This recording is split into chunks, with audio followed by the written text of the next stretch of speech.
Hammaga assalomu alaykum. Bugungi darsimizda sizlar bilan megaloblastik anemiya haqida gaplashib o'tamiz. Demak, boshlaymiz. O'zi anemiya deganda qon tarkibida eritrotsitlar hamda ular tarkibidagi gemoglobin miqdorining kamayishini biz anemiya deb ta'riflaganmiz. Endi anemiyani har xil klassifikatsiya bo'yicha turlari mavjud. Misol uchun temir yetishmovchilik anemiyasi, gemolitik anemiya, postgemologik anemiya, aplastik anemiya hamda megaloblastik anemiya degan turlari mavjud. Bugungi darsimizda megaloblastik anemiya haqida gaplashishimiz kerak ekan. Demak, megaloblastik anemiya degani suyak ko'magi hujayralaridagi DNK sintezining buzilishi hisobiga yuzaga keladigan anemiyani megaloblastik anemiya deb nomlaymiz. Natijada suyak ko'magidagi DNK sintezining buzilib, eritrotsitlar hosil buzilishi natijasida turli xil katta hajmga ega bo'lgan, ya'ni o'z nomidan megalod so'zini oladigan bo'lsak, megalod ya'ni mega so'zi katta hajmdagi hujayralar hosil bo'lishi bilan namoyon bo'ladigan anemiya deb nomlanadi. Ingliz tili adabiyotlarida bunday anemiya turlarini makrotsitik anemiya deb nomlanadi. Makrotsitik deb nomlanishidan sabab, chunki makro degani bu katta degani, sit degani bu hujayralar, ya'ni makrotsitik anemiya deganda shu katta hajmga ega bo'lgan hujayralar hisobiga yuzaga keladigan anemiyani biz makrotsitik anemiya deb nomlaymiz. Endi natijada mana bu joyda rasmda ko'rib turibsizlar, suyak ko'magidagi gematopoezni buzilishi hisobida bizda mana eritroid qatorida turli xil yirik hajmga ega bo'lgan makrotsitlar hosil bo'lyapti. Bularni biz megalotsitlar yoki megalotsitlar deb nomlaymiz. Yirik hajmga ega bo'lgan hujayralar. Endi bu narsa, ya'ni suyak ko'magidagi DNK sintezining buzilishi nafaqat bu eritrotsitlarning hosil bo'lishiga, balki granulyotsitlar, ya'ni neytrofillar sinteziga ham salbiy ta'sir ko'rsatishi mumkin. Natijada leykotsitlar sintezining buzilishi hisobiga gipersegmentli neytrofillar hosil bo'ladi. Segmentli neytrofillar. Gipersegmentli neytrofillar hosil bo'ladi. Savol tug'ilishi mumkin ba'zilarda, yirik hajmga ega bo'lgan, yadrosida ko'pgina segmentga ega bo'lgan hujayralar yaxshi emasmi organizm uchun? Yirik bo'lgandan keyin ko'pgina kislorodni nabarot to'qimalarga tashimaydimi degan savol tug'ilib qolishi mumkin. Bu savolga javob yo'q. Chunki bunday yirik hajmga ega bo'lgan hujayralar suyak ko'magi yoki taloqdagi maxsus sinusoid bo'shliqlardan o'tayotganda, ularning hajmi kattaligi uchun u yerdan makrotsitlardan o'ta olmaydi. Natijada bunday hujayralar bizda makrotsitlar tomonidan ular tishlab olinadi. Buni biz ingliz tilida adabiyotlarda chewing deb nomlaymiz. Ya'ni shu taloqdagi, mana bu organimiz taloq bo'ladigan bo'lsa, taloqdagi makrotsitlar ulardagi sinusoid bo'shliqqa kirgan bunday yirik hajmga ega bo'lgan hujayralarni chaynab tishlab olganligi uchun bu hujayralar nobud bo'lib qolishi mumkin bo'ladi. Ya'ni bu joyda mana bu narsa bu suyak ko'magi do'stlar. Bu taloq. Suyak ko'magi yoki mana taloq o'tganda bu hujayralarimiz apoptoz holati kuzatiladi. Apoptoz bilamizki hujayralarning nobud bo'lishi. Qanday amalga oshadi deydigan bo'lsak, biz bu hujayrani leykotsit deb nomlaydigan bo'lsak, leykotsitlarni taloqda makrofaglar turli xil tomonlardan chaynab qo'yadi, tishlab qo'yadi. Mana bu joydan tishlab qo'yadi. Tishlab qo'yishi hisobiga bizda eritrotsitlarning miqdori keskin kamayib ketib boradi. Ya'ni red blood cells miqdori haddan tashqari kamayib ketadi. Ya'ni periferik qonda ham tekshirib ko'radigan bo'lsak, periferik qonda ham xuddi shunaqa narsa kuzatiladi. Ya'ni bizda o'sha eritrotsitlarning miqdori kamligini ko'rishimiz mumkin bo'ladi. Chunki mana bu joyda gematopoez jarayoni buzilishi hisobiga hosil bo'lgan yirik hajmga ega bo'lgan hujayralar makrofaglar tomonidan nobud qilib tishlab olinadi. Shunday hisobga ularning miqdori keskin kamayib ketishini biz ko'rishimiz mumkin bo'lar ekan. Xo'p, endi biz aytayapmizki, mana bu joyda sabab, bu narsalarga sabab biz aytdikki DNK sintezining buzilishi. Ya'ni suyak ko'magidagi bizda maxsus o'zak hujayralarda DNK sintezi buzilar ekan. Bu DNK sintezi buzilishiga nimalar sabab bo'lishi mumkin deydigan bo'lsangiz, birinchi sabab bu vitamin B12 ning kamligi bo'ladigan bo'lsa, ikkinchi sabab bu folik kislotasining miqdorining kamligi bizda DNK sintezining buzilishiga sabab bo'lib xizmat qiladi. DNK sintezi buzildi. DNK sintezi buzilgandan keyin bizda mana bunday holatda gematopoezning buzilishini ko'rishimiz mumkin bo'lar ekan. Endi normal holatda gematopoez qanday amalga oshadi? Normal holatda gematopoez quyidagi bosqichlardan iborat bo'ladi. Mana bu joyda ko'ryapsiz. Har bitta bosqichdan, ya'ni hujayralar shakllangan sari mana bu joyda normal eritratsit hosil bo'lgunigacha har bitta hujayra ham hajm jihatdan ham ular tarkibidagi yadroni ham hajmi kichrayib boryapti. Ya'ni biz ta'rif berib qo'yishimiz mumkin bunda ham yadro kichrayadi, ham hujayraning sitoplazmasi kichrayadi. Sitoplazmasi ham kichrayib ketadi. Endi bizda hozir vitamin B12 ni yetishmovchiligi hisobi, ya'ni vitamin B12 yoki vitamin B9 deb nomlaymiz foliy kislotasini. Shu vitaminlarning kamligi hisobiga bizda DNK sintezi buzilishi oqibatida gematopoez quyidagi bosqichlardan iborat bo'ladi. Va e'tibor bergan bo'lsangiz, endi bunday bosqichlarda na hujayraning hajmi kichrayapti, na ular tarkibidagi yadroning hajmi kichrayib ketyapti. Shuni hisobiga bizda aytamizki, natijada megalositlar hosil bo'ladi. Ya'ni yirik hajmga ega bo'lgan hujayralar hosil bo'ladi. Bu hujayralarda nafaqat yadrosi, balki sitoplazmasi o'zgarishsiz qolaveradi. Sitoplazmasi hajmi kichrayib ketmaydi bunda. Xo'p, endi bu tarkibda bu eritroid qator, ya'ni eritrotsitlarning hosil bo'lishi buzilishi. Biz aytdikki, B12 hamda vitamin B9 larning kamligi bu neytrofillarning hosil bo'lishiga ham zararli ta'sir ko'rsatadi deb nomladik. Bu qanday amalga oshadi deydigan bo'lsangiz, bu jarayon quyidagicha amalga oshadi. Normal holatda bu o'zak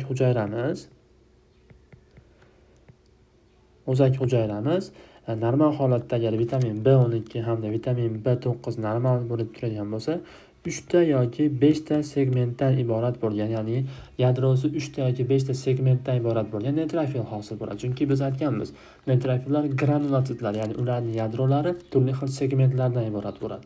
Normal holatda 3 ta yoki 5 ta bo'ladi. Bu holat qachon bo'ladi? Vitamin B12 bilan vitamin B9 normal bo'lib turadigan bo'lsa, bu jarayon amalga oshadi. Endi bu vitaminlar miqdori kamligi hisobiga hosil bo'layotgan neytrofillarimiz birinchi o'rinda ham, mana bu joyda ikkovsini solishtiradigan bo'lsangiz, birinchi o'rinda ham hajm jihatdan o'zgarishsiz qolib ketadi, ya'ni katta bo'lib ketadi. Ham uni tarkibidagi yadrolari turli xil ko'pgina segmentlardan iborat bo'ladi. Ya'ni 6 ta, 9 ta segmentdan iborat bo'lgan neytrofillar hosil bo'ladi. Shuning uchun biz aytdikki, gipersegmentli neytrofillar, ya'ni ularning yadrosida segmentlarning miqdori haddan tashqari ortib ketgan bo'ladi.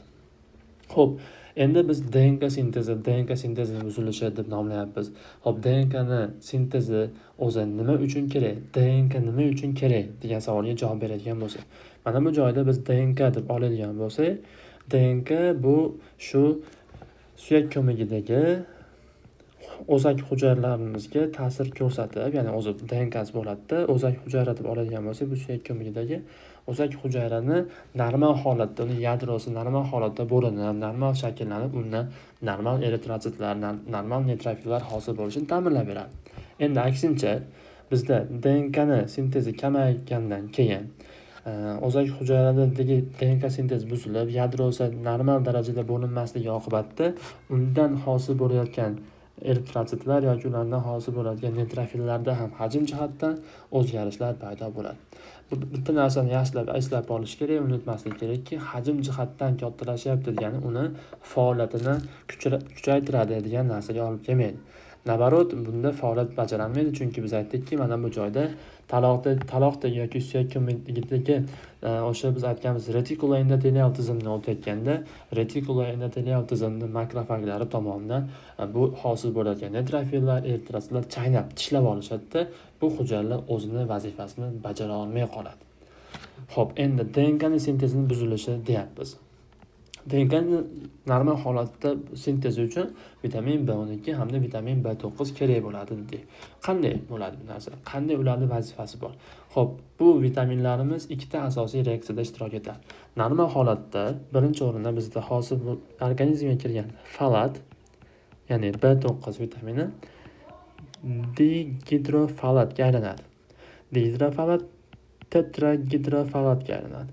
Tetragidrofolatimiz bizda 5 10 metil tetragidrofolatga va bunimiz endi 5 metil tetragidrofolatga aylanadi. Endi bizda vitamin B9 yetishmovchiligi hisobiga degidrofolatda, tetragidrofolatda 5-10 metil gidrofolat, tetragidrofolatda miqdori kamayib ketadi.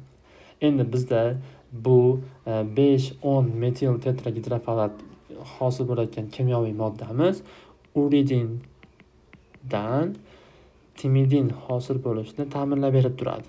Normal holatda hosil bo'lishini ta'minlaydi. Endi bizda timidin o'zi qanday vazifa bajaradi? Timidin bu DNK tarkibiga kiruvchi maxsus aminokislota hisoblanadi. Endi timidin miqdori kamligi hisobiga bizda DNK yetarli darajada sintezlanmay qolishi mumkin bo'ladi. Bundan tashqari biz mana 5 metil tetragidrofolat kislotamiz normal holatda degidrofolatga aylanib turadi. Bu jarayonda bular gamma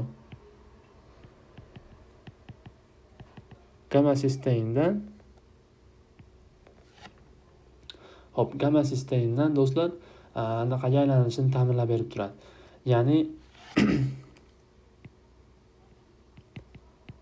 melanin hosil bo'lishini ta'minlab berib turadi. Bu jarayonga asosan bizdagi vitamin B12miz aktiv ta'sir ko'rsatadi. Endi vitamin B12 kamligi hisobiga bizda hosil bo'layotgan kimyoviy modda ham miqdori kamayib ketadi. Bular eng asosiy, ya'ni vitamin B9 hamda vitamin B12 bizda ishlab turilgan kimyoviy reaksiyalar edi. Endi biz keyingi slaydda vitamin B12 ni organizmga tushishi, uni qanday so'rilishi hamda shu bilan birgalikda vitamin B12 yetishmovchiligi qanday sabablar bo'lishi mumkin, nimani hisobiga ularda yetishmovchilik paydo bo'lishi mumkin, sizlar bilan hozir shuni tahlil qilamiz. Vitamin B12 vitamini organizmga ovqat tarkibida maxsus oqsillar bilan birikkan holida tushadi. Vitamin B12 organizmda o'zi sintezlanmaydi, shuning uchun odam organizmi tashqi muhitdan, ya'ni oziq-ovqat mahsulotlaridan kirayotgan vitamin B12 ga muhtoj bo'ladi.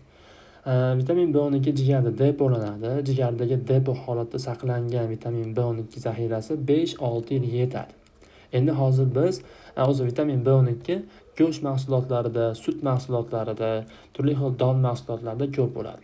Endi mana oqsillar bilan birikkan holatda og'iz bo'shlig'iga tushdi. Mana bu joyda chiziqlar orqali biz bo'shliqlarni ajratib qo'yganmiz. Ya'ni og'iz bo'shlig'i, oshqozon bo'shlig'i hamda ingichka ichak bo'shlig'i qilib.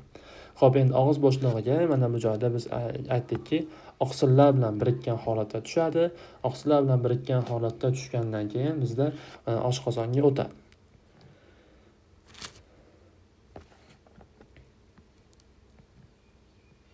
Oshqozonga tushdi. Ya'ni oshqozonda vitamin B12 tushdi. Vitamin B12 oshqozonga oqsillar bilan kirgandan keyin oshqozonda hosil bo'layotgan pepsin fermenti ta'sirida vitamin B12 bilan bog'langan oqsil parchalanib, vitamin B12 ni o'zi qoladi.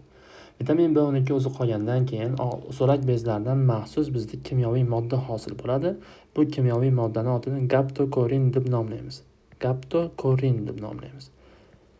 Bu haqida notimizda alohida belgilab qo'ydik. Gaptokorin nimasi, kimyoviy moddasi oshqozonga o'tgandan keyin shu vitamin B12 bilan kompleks hosil qiladi. Ya'ni vitamin B12 bilan ikkalasi kompleks hosil qiladi.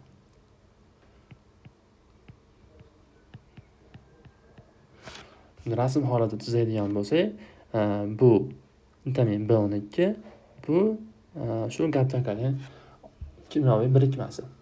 Xo'p, kompleks hosil qildi. Xo'p, endi bundan tashqari oshqozon bo'shlig'ida yana oshqozonning maxsus parietal hujayralari, ya'ni bularni biz nomini, mana bu hujayralar nomini parietal hujayra deb nomlaymiz.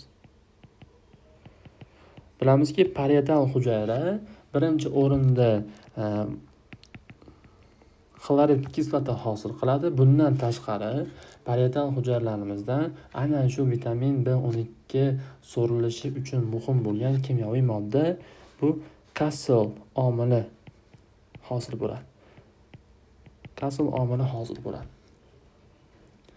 Xo'p, endi Biz endi shu paytgacha gaplashgan narsalarimizni agar organizmga kirayotgan vitamin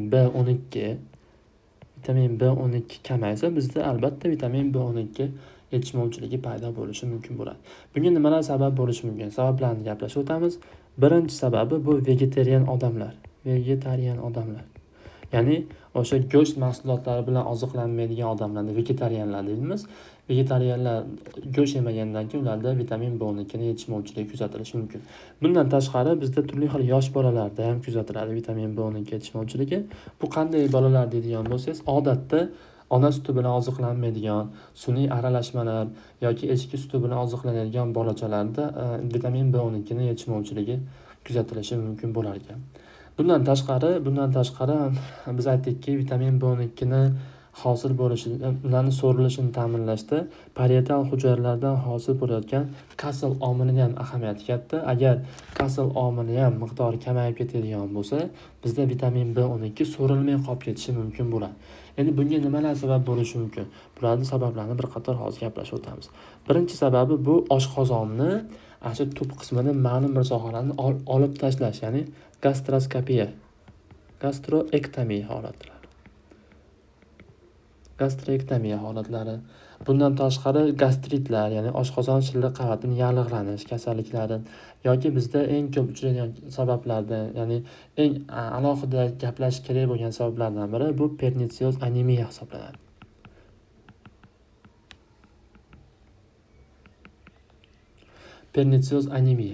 Pernitsioz anemiya bu autoimmun kasallik bo'lib, organizmda maxsus antitanalar hosil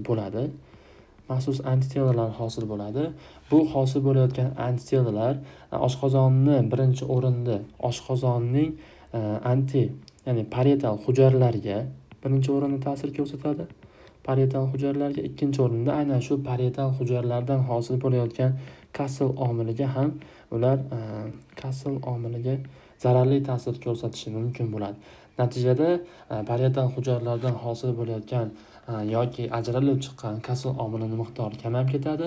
Kasl omilining miqdori kamayganligi hisobiga bizda vitamin B12 ning organizmda yetishmovchiligi yuzaga kelishi mumkin bo'lar ekan. Xo'p, endi biz aytdikki, vitamin B12 mana bu joyda gaptakorin bilan kompleks hosil qiladi va bu ikkalasi oshqozon bo'shlig'idan sekin-astalik bilan 12 barmoqli ichakka o'tadi. 12 barmoqli ichak yoki ingichka ichakka o'tadi. Ingichka ichakda mana bu kompleksni yana oladigan bo'lsak, kompleksimiz o'tdi. Kompleksimiz kelgandan keyin bu kompleksda bizda mana bu joyda oshqozon osti bezidan ajralib turadigan maxsus proteaza fermentlar ta'sirida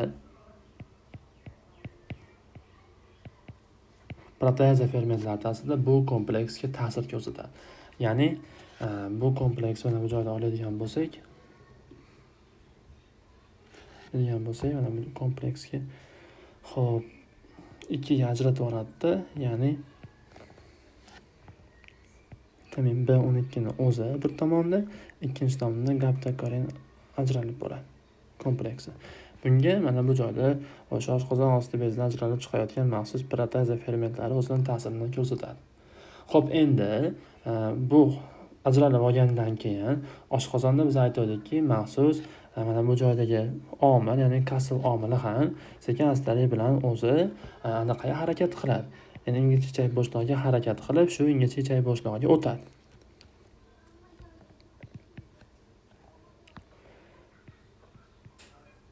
Mana biz buni kasl omili deydigan bo'lsak, bu kasl omili keyinchalik mana bu joyda ajralgan vitamin B12 bilan mana bu joyga yana kasl omili kelib turib, ikkalasi kompleks hosil qiladi.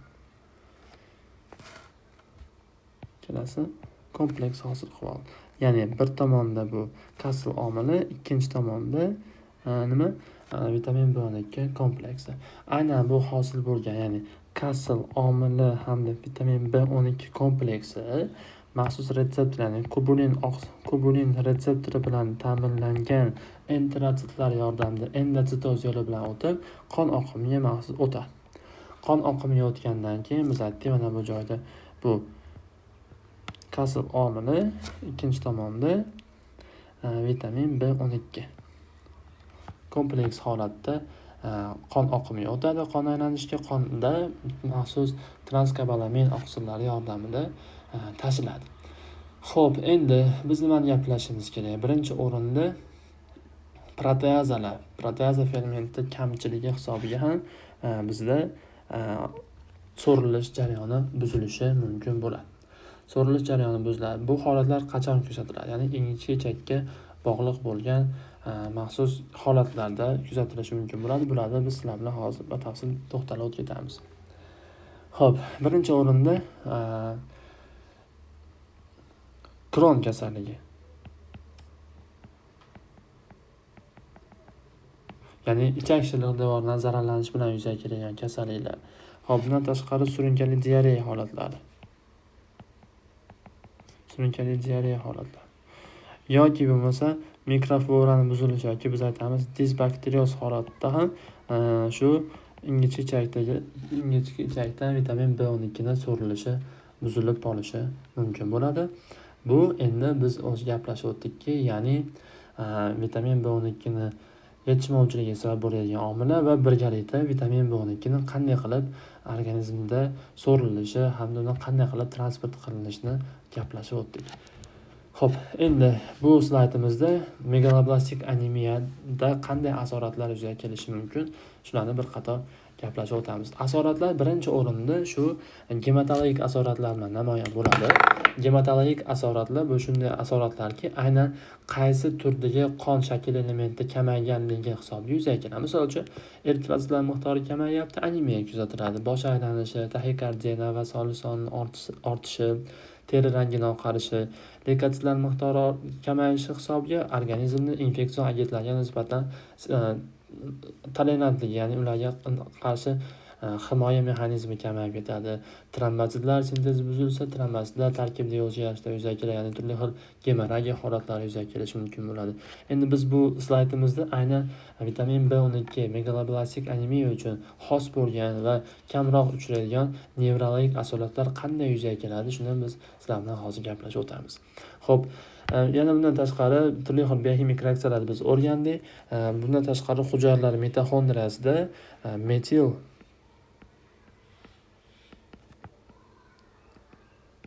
metil-manil CoAdan biz bilamizki, suksinil CoA hosil bo'ladi.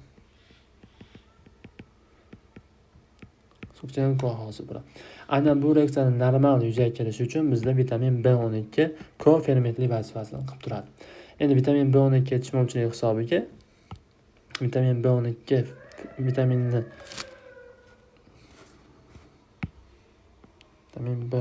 ni kamligi hisobiga bu reaksiya buzilib boradi, suksinil CoA hosil bo'lmaydi.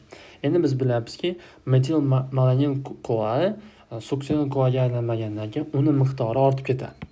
Uni miqdori ortib ketgandan keyin biz bilamizki, mana bu nerv tollar deydigan bo'lsak, mana bularni biz aytganmiz mielin qobiqlari metil-malanil CoAni, ya'ni metil-malanil CoAni miqdorini ortishi aynan shu nerv tomirlariga, nerv yo'llariga ta'sir ko'rsatishi oqibatida bu nerv tollarni demiyelinizatsiyasiga olib keladi. Ya'ni demiyelinizatsiya. Shuni hisobiga bizda ham bosh miyada, ham orqa miya periferik nervlarning degeneratsiyasi yoki turli xil funikulyar miyeloz kabi kasalliklar yuzaga kelishi mumkin bo'ladi. Keyingi asoratlar bu oshqozon ichakka tegishli bo'lgan asoratlar hisoblanadi. Bu nimani hisobiga yuzaga keladigan savol bo'ladigan bo'lsa, bu odatda oshqozon ichak epitellari ham qon hujayralariga o'xshab aktiv regeneratsiya bo'lib turadigan hujayralar bo'lganligi sababli ularda ham vitamin DNK ning sintezi buzilishi hisobiga ular aktiv regeneratsiya qila olmaydi. Natijada oshqozon ichak yo'llarida turli xil yallig'lanish yoki shunga o'xshagan atrofik holatlar yuzaga kelishi mumkin. Shuni hisobiga stomatit, gastrit kabi holatlar yuzaga kelishi mumkin bo'ladi. Bu megaloblastik anemiyada yuzaga keladigan asoratlar edi. Biz hozirgi videomizda gaplashib o'tishimiz mumkin bo'lgan narsalar shulardan iborat. Bugungi mavzuyimizda vitamin B12 yetishmovchiligining patofiziologiyasi, gematopoezda qanday o'zgarishlar yuzaga keladi, buning sababi nima, hamda vitamin B12 ning normal so'rilishi, bundan tashqari vitamin B12 yetishmovchiligiga nimalar, ya'ni qanday faktorlar sabab bo'lishi mumkinligi haqida gaplashib o'tdik. Barchalaringga e'tiborlaringiz uchun rahmat. Sog' bo'linglar, salomat bo'linglar.